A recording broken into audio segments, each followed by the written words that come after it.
দেখেন এই দিকে বোর্ডের দিকে সবাই ফলো করেন। সকল শক্তির মূল উৎস কি? সূর্য। আচ্ছা, তারপরটা দেখেন কোনটির জন্য প্রাণী উদ্ভিদের উপর নির্ভরশীল? এটা হবে খাদ্য। তারপরটা দেখেন একটি খাদ্য শৃঙ্খলের নাম লেখো।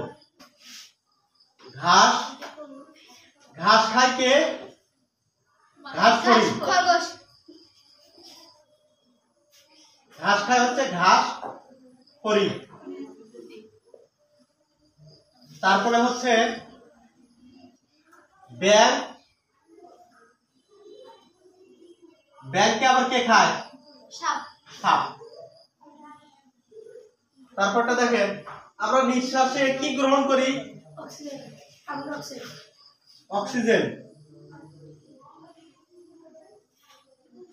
অক্সিজেন। আমরা নিঃশ্বাসে কি ছাড়ি? মানে আমরা ছেড়ে দেই, প্রতি নিঃশ্বাসে আমরা কি ছেড়ে দেই? বলেন, কি ছেড়ে দেই? Carbon dioxide. Carbon dioxide.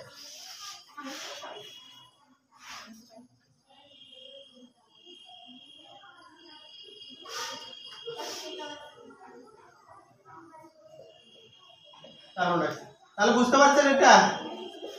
খাদ্য শৃঙ্খল সহকারে সবকিছু বুঝতে পারছেন?